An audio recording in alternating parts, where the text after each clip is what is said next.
Hey, what's up, YouTube? This is Kyle Graves, Kyle Graves Live. Please hit that like button and subscribe, please. I sure would appreciate it. Where is America headed with the home ownership crisis in America? So, right now, America is going through a dilemma with mortgage rates at 7%. If you can see this chart here, it's showing the timeline from 2007 to 2023 of, let's scoot this over here. National Home Ownership Affordability Monitor Index. So, I mean, this is 2006. And then as it's going up here, this is a 20, at the peak of this is during Obama's first-time home buyers act that he put into place for about a year. That's at the peak.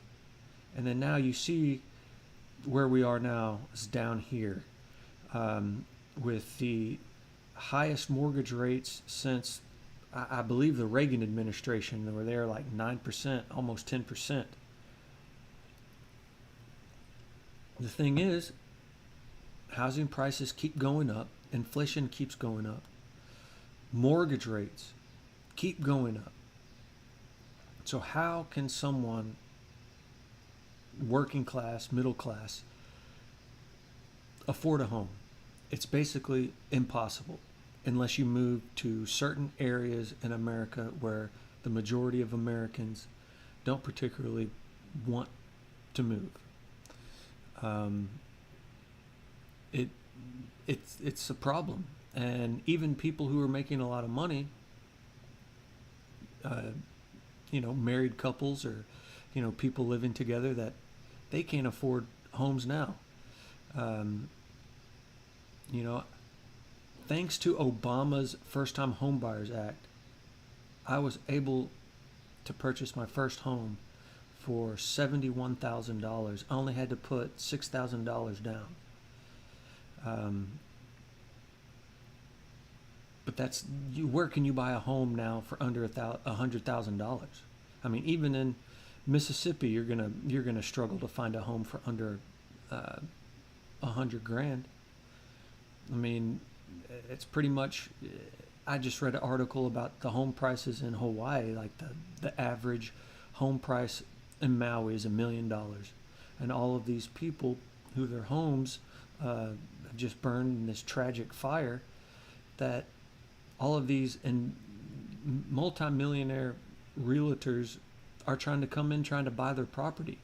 I mean, it's pretty sickening, but it's the way of the world. We live in a crazy world, and there's people out there trying to take advantage of you. And so it's best for you to educate yourself, to do research for yourself, to where you can make sure that doesn't happen, and you look out for you and your family. This is a problem, and will the mortgage rates go down within the next year? With thanks to the Obama First-Time Homebuyers Act, I was able to buy my first home for $71,000. I lived in that home for 10 years, sold it, moved to another city where it's about 3 times as expensive as it was from the city that I moved from, and I moved into a condo because I couldn't even afford a house, and that's the problem that most Americans are facing. It's like, even if you could technically afford a home, should you buy one? I'm kind of questioning, should I have bought? And I've bought a condo, and I don't know if someone should buy a condo or not. My bank, and I will say this as far as a mortgage tip: do not try to get an adjustable armed mortgage, an adjustable rate. And that was the only type of mortgage that my bank would allow me to get, because I didn't have that much money. I don't make that much money as far as my savings goes. but I was able to put the money that I made from selling my house in the other city to put towards a down payment. I made about a 30% down payment on uh, my mortgage, and that's unheard of. Most people don't do that. But as far as the fixed rate, though, it's locked in for 5 years. But then after that 5 years is up, then it adjusts, the mortgage adjusts to whatever the interest rate is. So I've been living in this condo for going on about 2 years now. And, if the mortgage rates keep going up, it would price me out from my current income that I'm making right now from my job. It would price me out as far as being able to afford living where I'm living. And, rent's going up too. It's just, Americans are alarmed right now, and because of the interest rates going up. So everybody, I get phone calls too from these people. Have you ever gotten phone calls from people saying, "Hey, would you like to sell your house?" Or you get, letters in the mail saying, "Hey, we'd like to buy your house." The issue is, okay, yeah, you sell your house, you're still going to have to move somewhere, and you're going to have to get another mortgage, and it's a problem. And most people, people aren't selling right now because, of that exact same reason. They don't want to sell because they know they're going to have to go move somewhere else. And right now, they don't want to sell because of the mortgage crisis. And will it go down within the next year, within the next 3 years? Americans sure hope so. Hopefully the government, for whatever reason, they did not, I guess because you see here at the height of this during Obama's First-Time Homebuyers Act, that was the peak of the most affordable homes, and that's right around 2011. And could the government do this again? Would they do this again? Because now it seems like there's just a wider and wider gap of wealth disparaging wealth between the classes, and really the middle class is disappearing here in America. And the number one way that the majority of Americans are able to build wealth in their lifetime is through home ownership. And the mortgage rates being so high, it's keeping people from progressing. And I'm going to read a couple articles here about it.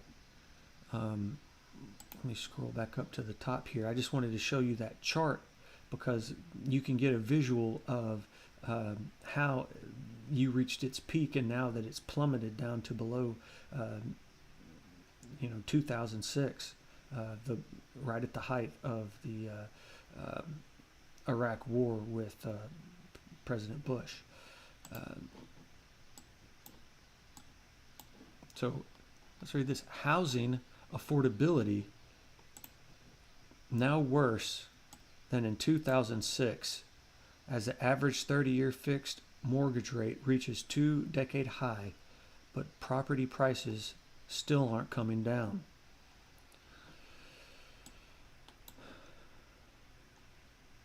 Mortgage rates are now at a 23-year high.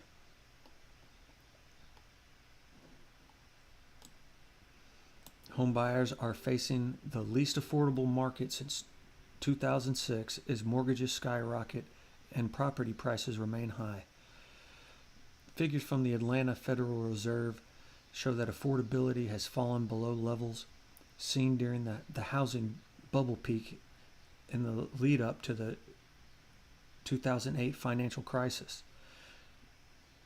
It comes after data from government-backed lender Freddie Mac showed the average rate on a 30-year mortgage have now soared to a 2-decade high above 7%. People aren't moving. They don't want to move because they know that they're going to have to get another mortgage. They're going to have to move somewhere, and they can't.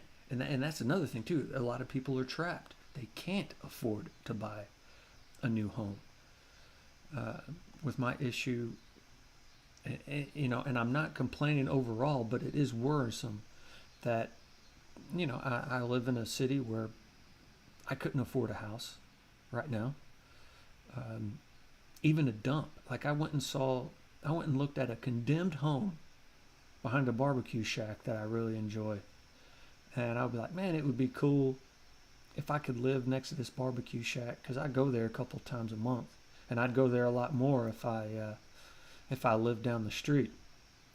But there's a barbecue shack that I go to, and I went and I saw this home, and it was boarded up. I mean, weeds, like ivy, had just grown. All the windows were boarded up. Um, you know, the house was basically a teardown. I would have tried to restore it, but for a rich person, it would have been a teardown. And I looked it up. I got on Trulia, and they wanted $180,000 for a teardown. It's condemned, and that's probably cheap to some other places around the country.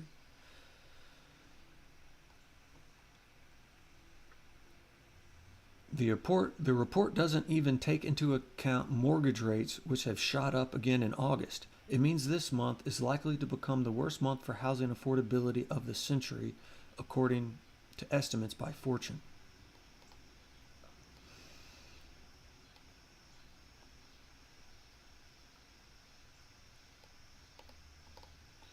Buyers are facing a perfect storm of elevated mortgage rates, which are deterring homeowners from moving. Many fixed 30-year deals when rates were around 2%, effectively trapping them in their current home. Exactly what I was saying. Um, but if you can get a 30-year fixed rate, do that. Do not get a 15-year fixed rate, because you're paying more. You could always, the 15-year mortgage, they're going to require you to pay more. Whereas if you get a 30-year deal, you're going to get a cheaper mortgage, and you can always pay more on top of that if your income is high at that time. But if you're hitting hard times and you need to save that, that extra $400 or $500, from the difference between a 30-year and a 15-year mortgage, if you come on hard financial times, then that 30-year mortgage, you're still saving that money. You can hold on to it, or you can, if you hit a lick that month or whatnot, you can put that extra money into your mortgage. So I would stay away from 15-year mortgages, and it's specifically what I'm locked into right now, which is an adjustable arm rate mortgage. It was basically because I didn't have enough money, and I wasn't making enough income, and my financial score is not that great. But it was it's what they offered me, and I took it. And it hasn't reached that 5-year fixed rate. I haven't reached the end of that 5-year fixed rate yet. But I would definitely stay away from the adjustable rate if you can, if you have the funds to. Money talks. It's like you put that gigantic down payment down, and the bank will be like, oh, we'll give you a better deal on your loan. A recent survey by Freddie Mac found 82% of property shoppers felt locked into their property, and 1 in 7 homeowners who are not planning to sell their home cited their current low rate as the main reason for staying out. Well, yeah, because they're saving all that money. It's like you look at your mortgage, okay, like for instance, with my house, and I made the move, and God willing, it's going to work out. But the home that I sold, my $71,000 home, it was built in 1935 in a kind of a sketchy area of the city that I lived in.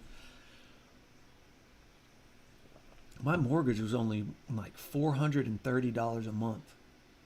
That's unheard of. Most likely you'll never have a mortgage that cheap. And so even though I wasn't making that much money, bringing in that much money, I was able to save so much because my home was so cheap. And those days are long gone. Um, with inflation, and the thing is, minimum wage has not kept up with the price of inflation. Specifically, if you live in, a more affluent city or affluent part of town, and you're not bringing in that much income. And it's a problem that millions of Americans are going through. In June, the median U.S. house price was $372,000. At the same time, mortgage rates were hovering at 6.7%, meaning the average monthly payment was at over $2,000. You better get some roommates. If not too many people can afford that.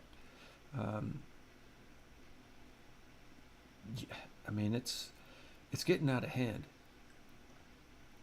and the new homes that are being built are not single family homes. They're like gigantic complexes.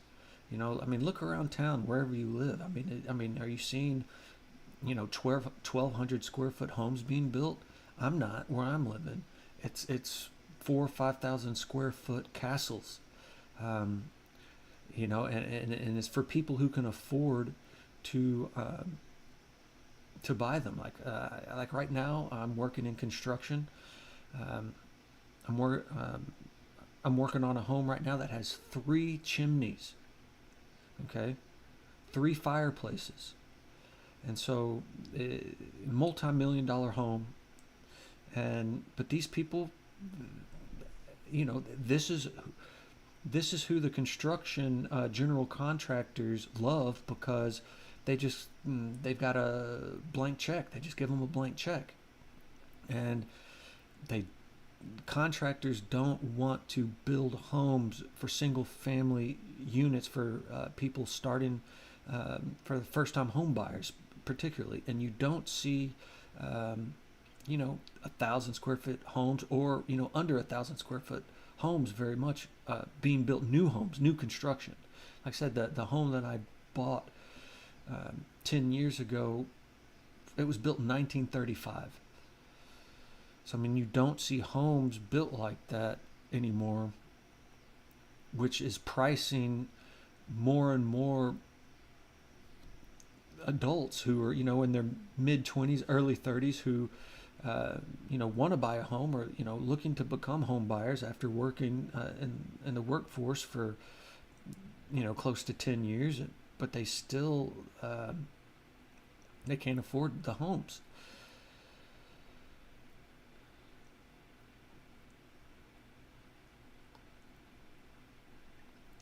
Mortgage rates are now at more than a 2-decade high.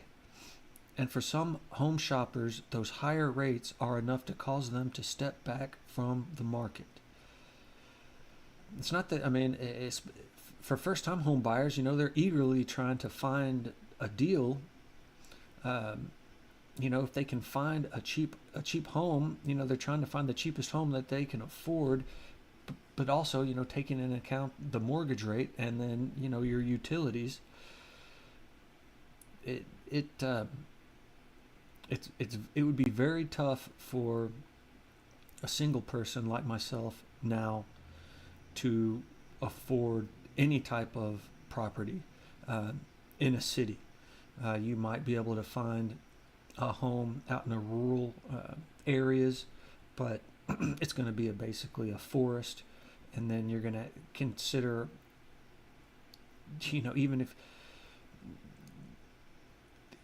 there's a reason why all these people are trying to do homesteads now. Have you seen the homestead videos from people doing, like, building, going off the grid out in the rural country?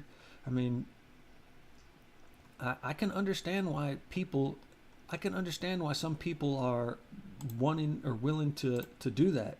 Um, because the majority of Americans, even if they want to, they can't afford to live in a neighborhood. Look at this picture that I'm showing here of, the cookie cutter houses. I mean, those homes right there, if those homes were the city where I'm living in, you know, it's, that'd be a $400,000 home. I mean, it's unaffordable for uh, the vast majority of Americans. But by looking at that, there's farmland in the background here. So this was a little cookie cutter neighborhood that was built by a developer out in the country. So in a lot of ways, um, moving out to the country is the best bet for Americans. And I know a lot of them don't want to hear that, but moving out to the Midwest, moving down south, where it's basically uh, forest still, the developers are cutting down forests and building these cookie cutter homes that are a lot cheaper. Um, for example, there's a rural area that's a county away from me where you can buy, and I saw an ad for this, that you can buy 40 acres for $60,000. That's dirt cheap. Dirt cheap. But in the county where I'm living, because it's more of a metropolitan area, 1 acre, and that's in the rural part of the county, because obviously in the city you're not going to be able to find an acre for sale hardly anywhere, and for residential, it would be commercial. But an acre in the county I'm living is going for around $25,000, and that might sound like a deal to some people around the country, but for the vast majority of people who live in my state, it's unaffordable. And how can people afford? They're getting priced out, and like the people in Hawaii, for instance. And I really hope the crooks and the state government of Hawaii, not only do they help them with insurance to help build them back, but they keep realtors, investors, millionaires from across the country from coming in there and buying up all their property. Billionaires like Oprah and Bezos, like I read that they bought a big chunk of Maui, and that's great, but at the same time, they're living right next to people who are dirt poor, basically, barely getting by, not billionaires, but yet their home that just got destroyed is $1 million lot. And you got to take into account, let's say, an investor does pay them $1 million for their lot, because the vast majority of their homes have been destroyed. Well, where are they going to move? They couldn't afford a home. They couldn't afford another home to buy where they're living. So that really is a tragic situation there, and I really hope the government steps in to help to assist the people of Maui, and to where somebody doesn't scam them somehow, whether it's some investor or even the government. I hope they don't push them off their land, and for them to rebuild and build back better, there in Maui, for future generations of people who lost their home. It's tragic. My heart goes out to all of them, all the people of Hawaii. But there are 1%ers out there, that aren't like the rest of us, and 1%ers who, they're bringing in $200+ a year, and they're living comfortably, but even wealthy people are still concerned, especially property taxes and just different types of money issues. That even them, they're moving all across America. Leaving the New York cities, the Los Angeles, San Diego's, to Middle America to search for a better deal, a better life, a more and to be more financially comfortable. And so let's look at an article about that. Let's see what this says right here. Mortgage rates, average 30-year fixed mortgage rates. So it just shows you how it's just skyrocketed. But for the people who, it doesn't matter what their interest rate is because they're making so much money, whether they've got a good job or whatnot. They're moving all over the country because even they're having issues living comfortably in big cities. So let's see where the rich people are moving. Move over California and New York. Here's where wealthy millennials earning over 200K are moving to search for lower taxes. Interesting. New York and California lost the most amount of 26 to 35-year-olds earning over 200K, a new study shows. But Florida and Texas gained the most, bolstered by the fact neither charges state income tax. They have long been considered playgrounds for the young and wealthy, but New York and California falling out of favor with rich millennials. A new study suggests 26 to 35-year-olds earning over $200,000 are fleeing the hot spots and headed south instead. Analysis of IRS migration data from 2021 by personal finance company Smart Asset found that California and New York had lost the biggest share of high earners in this cohort. So here's a map of the green states of where wealthy millennials are moving to, with Florida being number one. No surprise. Florida, Texas, New Jersey, Colorado, North Carolina, Connecticut coming in at 6. That's interesting. Washington, Tennessee, Arizona, and South Carolina. Wow. Tennessee, North Carolina, and South Carolina. You see that, that group right there. They're just, that's just a hot spot right now. And like I said, most of those states are undeveloped. They're forests, and that's the thing with the South. I mean, it's basically undeveloped forests with pockets of civilization. And for somebody who is living in California or New York, you could sell your home and move down south and live like a king. But you might not, it's not New York or California. I get it. But at the same time, it's really nice down here. I think anyway.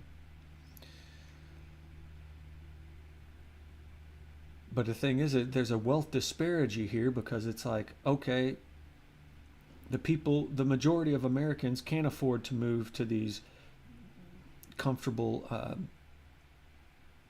sky-rise condos in New York or LA.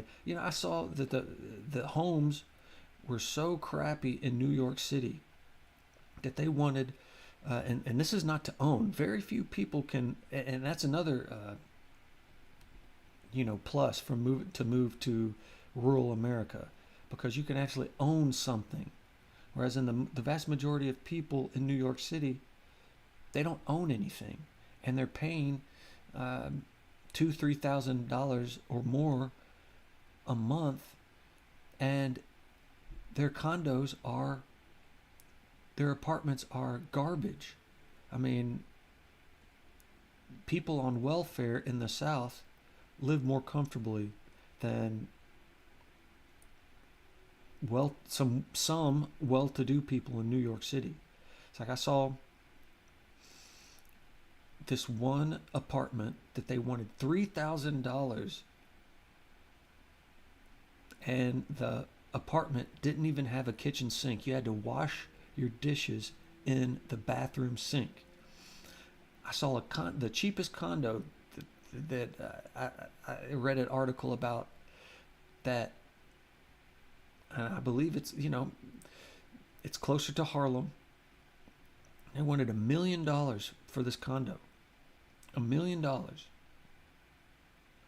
And it doesn't even have a dishwasher or a washer and dryer. You still had to go to the laundromat, and you have to pay over $1 million to own it. The plumbing is so bad in New York City that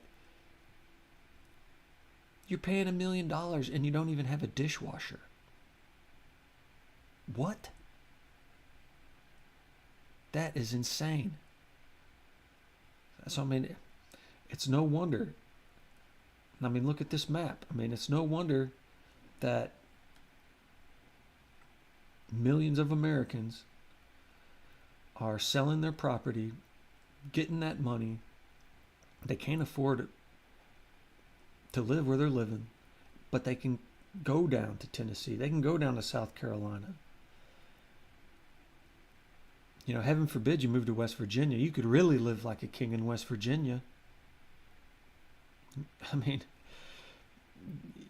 yeah, is it around the people you would be, accustomed to living to? No, but you'd be living comfortably, lavishly, compared to, Mr. New York City in his $1 million condo, but he's, washing his dishes in his bathroom sink because he doesn't have a kitchen sink or a dishwasher. It's insane.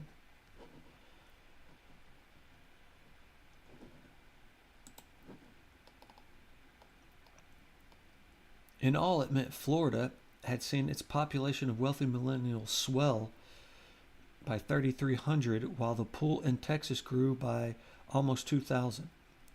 New Jersey, Colorado, North Carolina rounded out the top 5 states, which had seen the biggest increase in the number of young high earners migrating there. Only 2% of 26 to 35-year-olds who filed a tax return in 2021 had an income of over $200,000, the study found.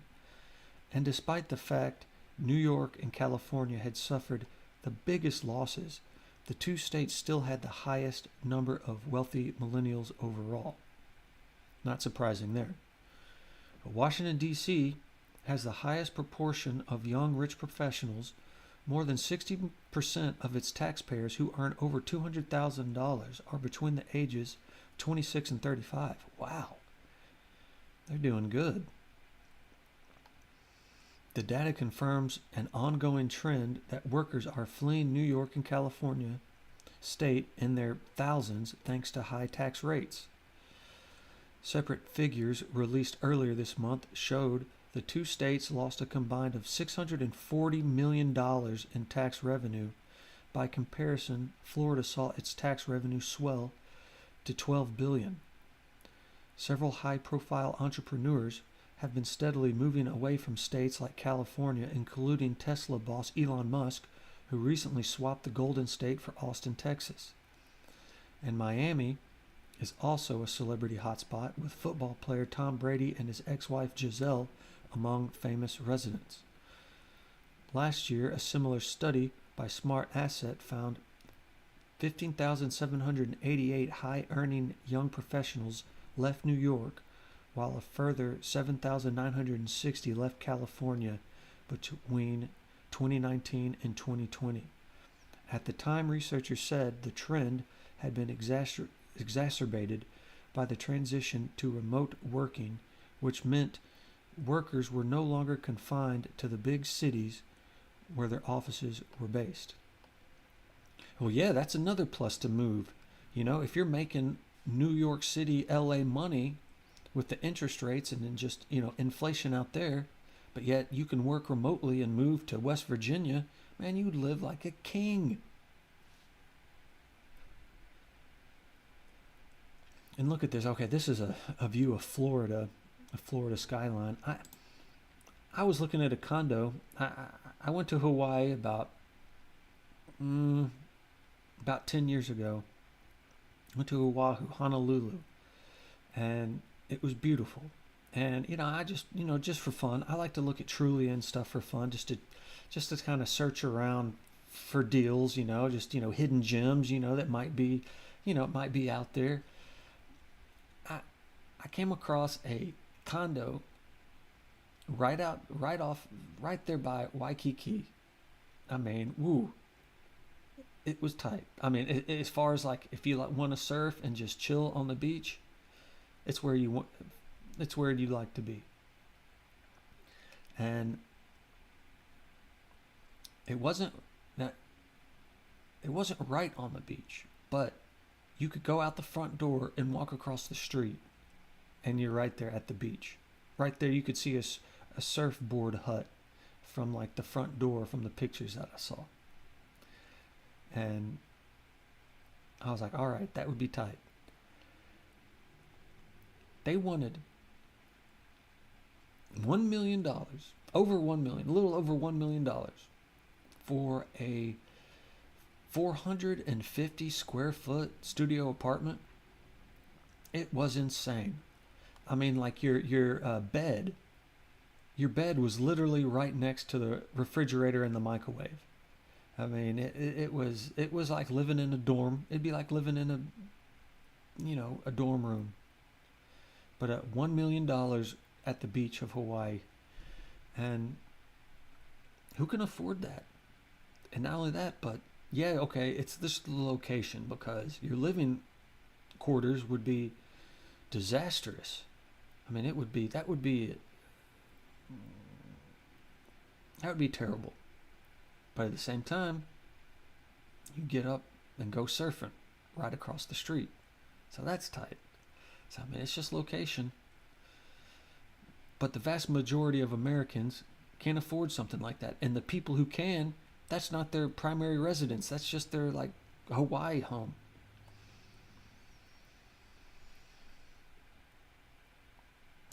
Mortgage rates. Mortgage rates reached their highest rate in more than 20 years. Housing affordability.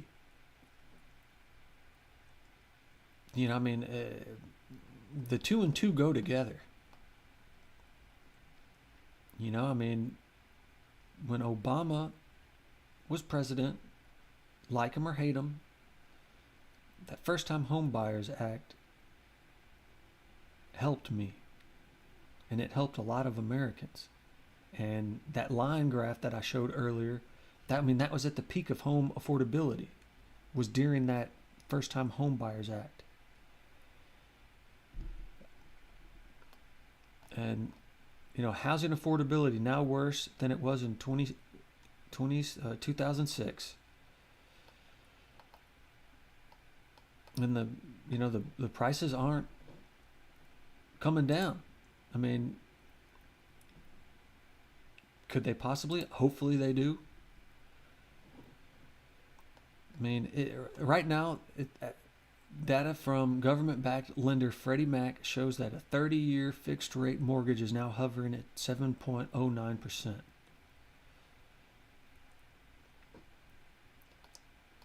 And if that keeps going up, you better get another side hustle.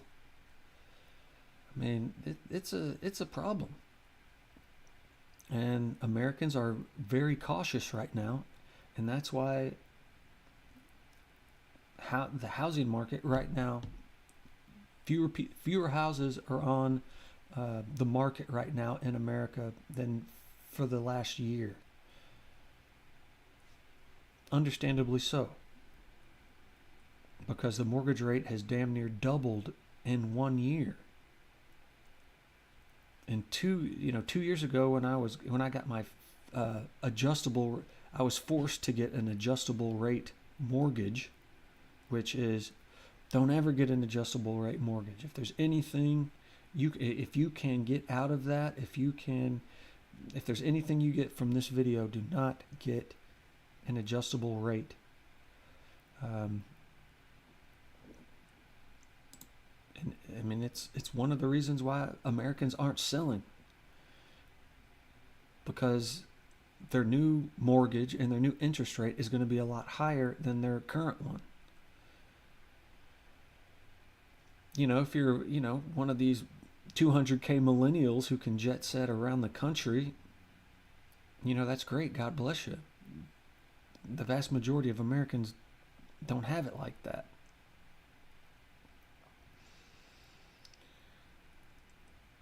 As you can see, the interest rate here has steadily climbed in the last 20 years. And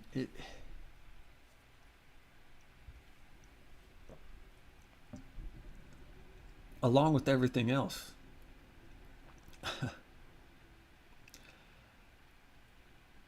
I mean, groceries are going up.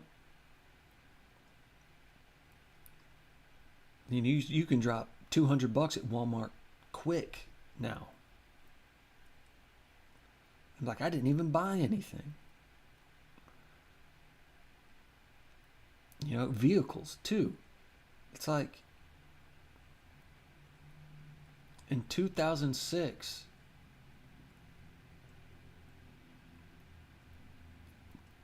my dad, no, 2005, my dad was able to get he bought the first brand new car that my family had that I know of. It cost $16,000 for an SUV. What SUV can you get now that's under 20 grand? One of my coworkers that I work construction with, he was happy to buy a 2008 Toyota Tundra for $22,000.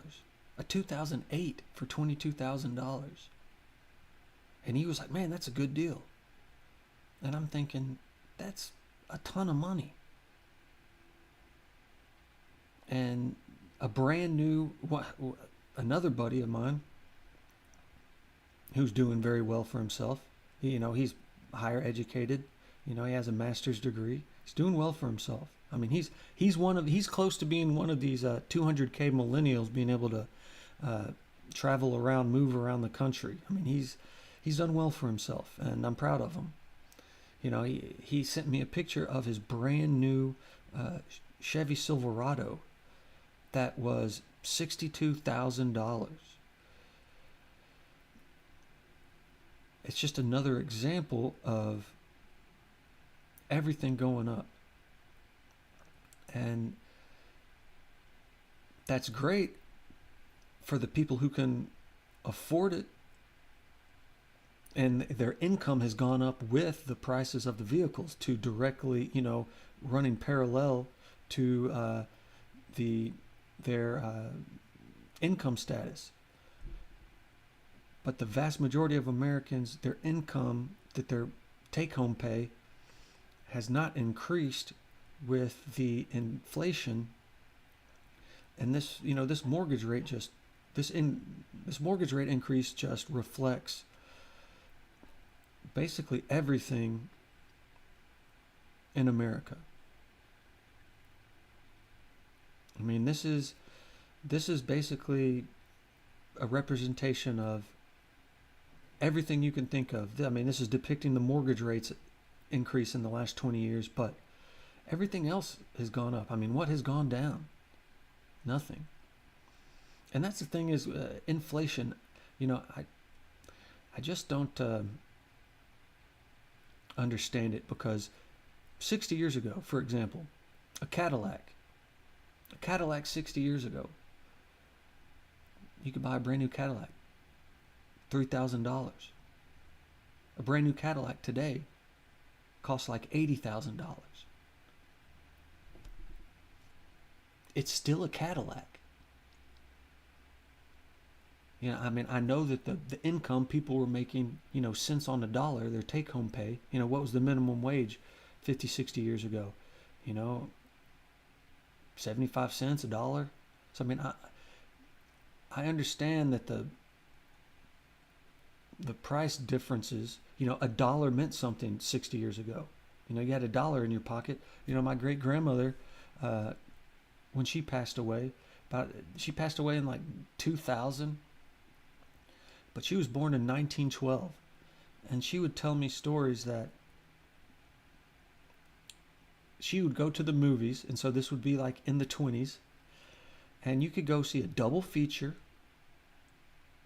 You could get a popcorn and a soda and a big bag of candy for a dime. So think about that. Think about all she could do for a dime. How much would a double feature, a big popcorn, a soda, and a bag of candy cost at the movie theater today? Dang near $100. At least $50. So a dime back in the 1920s had the financial value of $50 in 2023.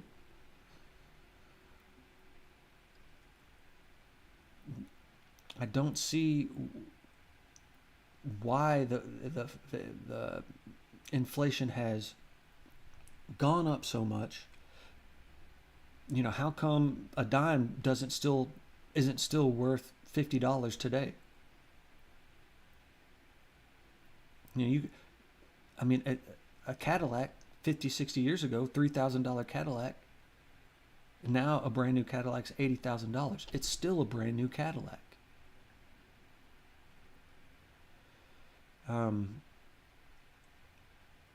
But I really think the issue is livable wage.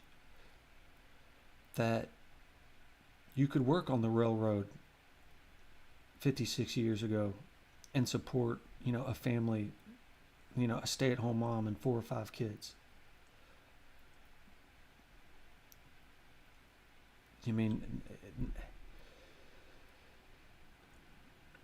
The tech industry, there's very few, that article that I showed earlier, the 200K, the millennials who are making 200K a year, it's almost like they're the ones who can comfortably live now. The majority of Americans aren't making a quarter of that. I think the median household income, the average household income, that's 2 people living in the home, is around $40,000 in America.